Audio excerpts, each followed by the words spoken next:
ഇന്ന് ഞാനിവിടെ എഗ്ലെസ് കേക്കാണ് ഉണ്ടാക്കാൻ പോകുന്നത്. അതിന് വേണ്ടിയിട്ട് 1.25 കപ്പ് ഓൾ പർപ്പസ് ഫ്ലോറും 1 ടീസ്പൂൺ ബേക്കിംഗ് പൗഡറും 1/2 ടീസ്പൂൺ ബേക്കിംഗ് സോഡയും വേണം.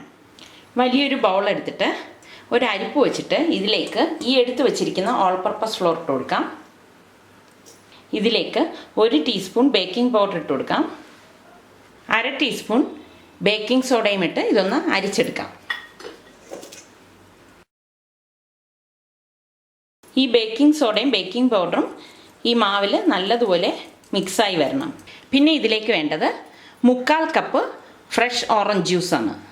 ഇത് ഒട്ടും വെള്ളം ചേർക്കാതെ എടുത്തതാണ്. ഈ ഓറഞ്ച് ജ്യൂസ് എടുക്കുമ്പോഴേക്ക് ഇതിലേക്ക് 2 ടീസ്പൂണ് ഷുഗർ ഇട്ട് മിക്സ് ചെയ്തിട്ട് വേണം ഇതെടുക്കേണ്ടത്. പിന്നെ വേണ്ടത് 1 ടീസ്പൂൺ നാരങ്ങാ നീര്, 1 table spoon vanilla essence, 1 cup condensed milk. ഇത് മെഷർമെൻറ്റ് കപ്പിലാണ് ഇതെല്ലാം ഞാൻ അളന്നെടുത്തിരിക്കുന്നത്. പിന്നെ 1/2 കപ്പ് ഓയിൽ. ഇവിടെ ഞാൻ വെജിറ്റബിൾ ഓയിലാണ് എടുത്തിരിക്കുന്നത്. ഒരു ബൗൾ എടുത്തിട്ട് അതിലേക്ക് ഈ എടുത്ത് വെച്ചിരിക്കുന്ന ഓറഞ്ച് ജ്യൂസ് ഒഴിച്ചു കൊടുക്കാം. ഇതിലേക്ക് ഈ ലെമൺ ജ്യൂസും ചേർത്ത് കൊടുക്കാം. ഇതിലേക്ക് വാനില എസൻസ് ഒഴിച്ചു കൊടുക്കാം. ഇതൊന്ന് മിക്സ് ചെയ്ത ശേഷം ഈ എടുത്ത് വെച്ചിരിക്കുന്ന 1 കപ്പ് കണ്ടൻസ്ഡ് മിൽക്ക് ചേർത്ത് ഒന്നുകൂടി നന്നായിട്ട് ഇത് മിക്സ് ചെയ്തെടുക്കാം. കണ്ടൻസ്ഡ് മിൽക്ക് ചേർക്കുന്ന കാരണം നമ്മൾ ഷുഗർ ഇതിലേക്ക് ചേർക്കുന്നില്ല. ഓറഞ്ച് ജ്യൂസിൽ ഒരു 2 ടീസ്പൂൺ ഷുഗർ ഇട്ട് മിക്സ് ചെയ്തത് മാത്രമേ ചേർക്കുന്നുള്ളൂ.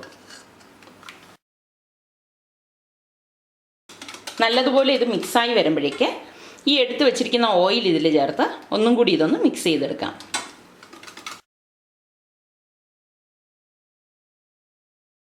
ഇനി അരിച്ച് വെച്ചിരിക്കുന്ന മാവിലേക്ക് ഈ മിക്സ് ചെയ്ത് വെച്ചിരിക്കുന്ന ഓറഞ്ച് ജ്യൂസും കണ്ടൻസ്ഡ് മിൽക്കിൻ്റെ കൂട്ട് ഇതിലൊഴിച്ച് മിക്സ് ചെയ്തെടുക്കാം.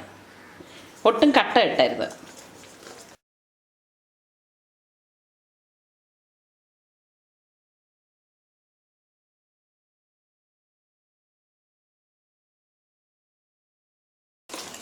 ഇത് നന്നായി മിക്സായി വന്നിട്ടുണ്ട്. ഇനി കുക്കർ അടുപ്പത്ത് വെച്ച് ചൂടാക്കുന്നത് എങ്ങനെയാണെന്ന് നോക്കാം. കുക്കർ അടുപ്പത്ത് വെച്ച് ചൂടാകുമ്പോഴേക്ക് ഏകദേശം 2 കപ്പ് ഉപ്പ് ഇതിലേക്ക് ചേർത്ത് കൊടുക്കാം.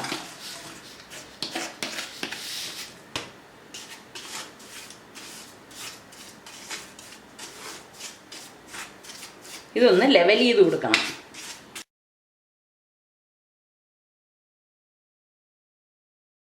ഇനി ഈ കുക്കർ ഒന്ന് മൂടി വയ്ക്കാം.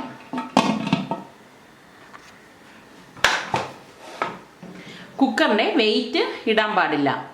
5 മിനിറ്റ് ഹൈ ഫ്ലെയിമിൽ ചൂടാക്കാൻ വെക്കാം. 5 മിനിറ്റ് നന്നായി ഇത് ചൂടായ ശേഷമാണ് ഇത് ഓപ്പൺ ചെയ്ത് കേക്കിൻ്റെ ടിന്ന് ഇതിലേക്ക് വെക്കുന്നത്. ഈ കേക്ക് ടിൻ ഓയിൽ ഒഴിച്ചൊന്ന് ബ്രഷ് ചെയ്ത് കൊടുക്കാം. കേക്ക് ടിൻ എല്ലായിടവും നല്ലതുപോലെ ഓയിൽ വരത്തക്കവണ്ണം ബ്രഷ് ചെയ്തെടുക്കണം. ഈ കേക്കിൻ്റെ കൂട്ട് ഈ ടിന്നിലേക്ക് ഒഴിച്ചു കൊടുക്കാം.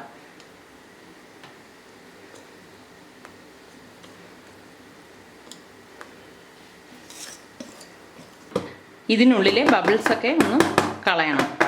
ഇനി ഇത് ചൂടായ കുക്കറിനകത്തേക്ക് വെക്കാം. കുക്കർ ഇവിടെ ചൂടായി വന്നിട്ടുണ്ട്. ഇനി ഈ കുക്കറൊന്ന് ഓപ്പൺ ചെയ്യാം. ഒരു ലെവൽ പ്ലേറ്റ് ഇതിനുള്ളിലേക്ക് വെച്ചു കൊടുക്കാം.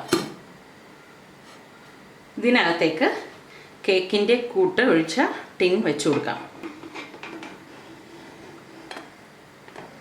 ഈ കുക്കർ മൂടിയിട്ട് ഗ്യാസ് സിമ്മിലിട്ടിട്ട് ഏകദേശം 40-45 മിനിറ്റ് ഇത് ബേക്ക് ചെയ്തെടുക്കാം.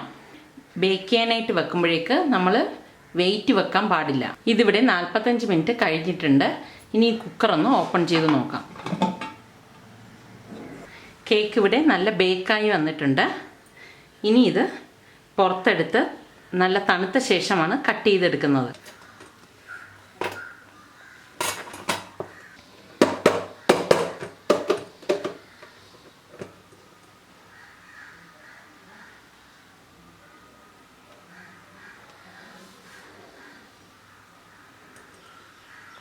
കേക്ക് ഇവിടെ തയ്യാറായിട്ടുണ്ട്. നല്ല സോഫ്റ്റ് ആയിട്ടുള്ളൊരു കേക്കാണിത്. ഇതിനി കട്ട് ചെയ്ത് നോക്കാം.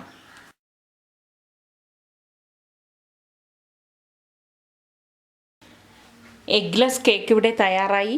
ഇത് വളരെ സോഫ്റ്റ് ആയിട്ടുള്ള നല്ലൊരു കേക്കാണ്. പെട്ടെന്ന് തന്നെ നമുക്കിത് ഉണ്ടാക്കിയെടുക്കാൻ പറ്റും. എല്ലാവരും ഇത് ട്രൈ ചെയ്ത് നോക്കി ഇഷ്ടമാണെങ്കിൽ സബ്സ്ക്രൈബ് ചെയ്യുക.